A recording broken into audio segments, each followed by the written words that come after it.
Hello, hello, hello! It is I, Ihlamur, coming back to you with another Pioneers of Pagonia video, and with a new update comes a new level with new viewing features and some new buildings, and we'll be looking at those buildings. One of the important ones, of course, is to do with the water, so we'll be looking at the water shortly, but first, well, here we go. Are we seeing any fish? That's what we're looking for, and I'm not... Oh, no, wait, there we've got some fish close by, so I'm going to have a tavern pretty close to my starting base, so I'm going to put a fisherman in here. And a fisherman is, of course, the new building. He catches trout and herring. While that's being built, we'll set up our mining facilities over here and get some stone and some coal and what not for our stonemason. We're also going to put in one of the other new buildings, which is the warehouse, and this allows us to store lots of materials, and we're putting this right close to our forestry place, so we're going to use this warehouse to make sure we never run low on wood types. So all the different wood types can go in here, and especially some hardwood planks and some softwood beams and softwood trunks. Here is the fish. You can see them there, and you can see them highlighted when the fishing building is also highlighted.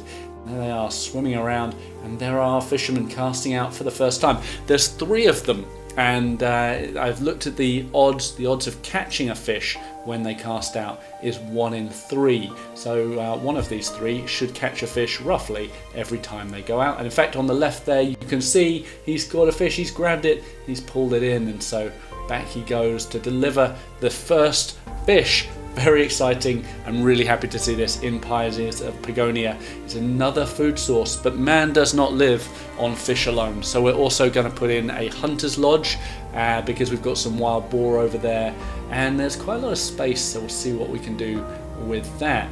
We need soldiers. We're being attacked by thieves and by bandits, and so that space that I mentioned, I think we'll make that into a place for our tools and a military academy, and also a baker for bread. If we're going to have soldiers, we need armor, so a tailor's shop goes in, and if you need to have a tailor, you're going to need a weaving shed, so we'll put those in. And actually you need quite a lot of these in comparison to other buildings. Our toolsmith, I'm just going to get them started building up all the different tools that we need. We've got plenty of wood, and copper. I'm going to make sure that they only use copper instead of the iron, which I'm going to want for weapons. You can see that our settlement is taking off. We've got a lovely little market with all the food. Everybody's very happy, and of course, if that's the case, then bandits start coming in, and you can see them on the left. They're attacking our mining community, but I'm sending in my soldiers, and my soldiers are doing pretty well. We're also making sure in our military academy that we're constantly renewing those soldiers.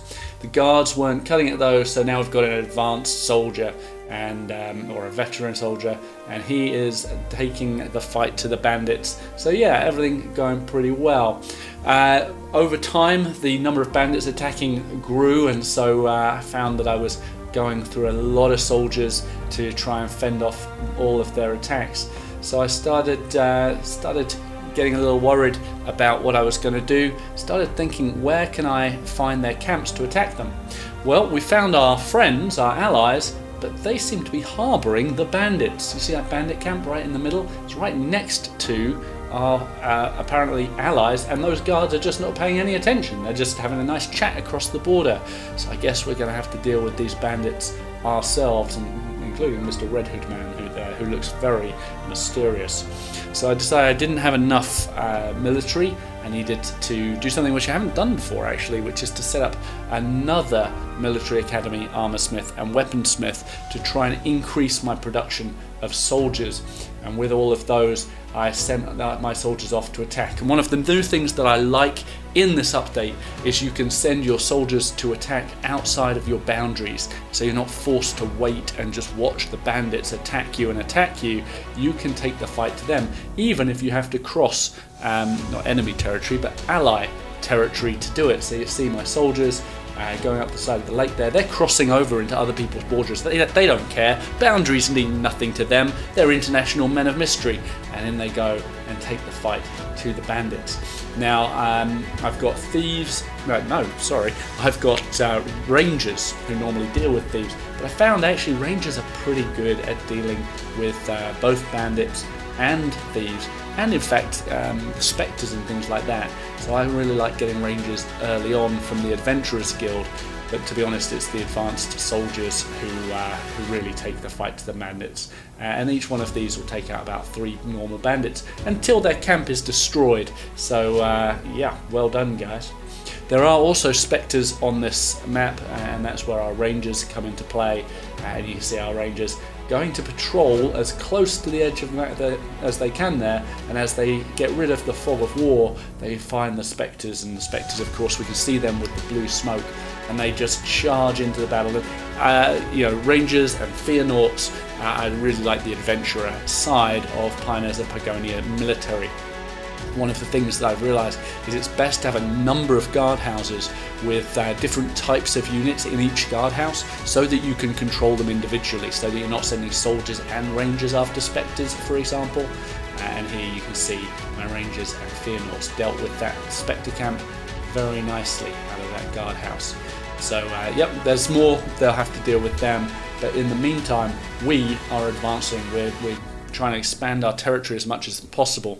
This level is called the Winding Ways level, and it is winding. You have to go all the way around the mountains, and to do that you need lots of carriers and you need your population to be boosted. So let's put down a whole bunch of cottages, or big cottages, I guess they should be called mansions, for our people to live in, because we're recruiting carriers, because we want to make friends with the purple team here, the Timber Shire, and they've got a nice little settlement, but it's right in our way, so we do need to make friends with them as soon as possible.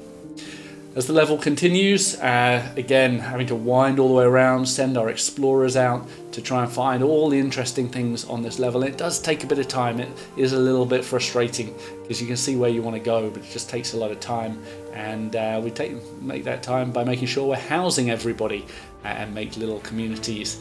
And yeah, our community's looking really nice. You see there, we won.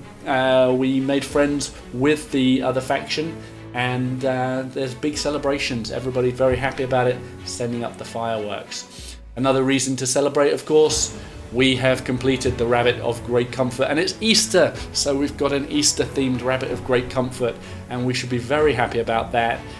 That is why we were able to ally with that other one.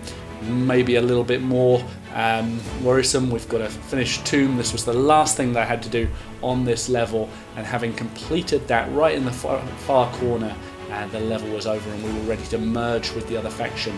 The tomb, by the way, is empty, which seems very appropriate on Easter. So that there was the end. We started right at the beginning with our boat, and really we never needed more than the food supply we started at the beginning. Food is overpowered at the moment in Pioneers of Pagonia. I imagine they will rebalance it, but once you've got your food sorted out, you do need to expand your space, your wood, your stone and all of that much more, so that you can reach the following boundaries, set up your Rabbits of Great Comfort. Have a lovely day. I'll see you in the next video.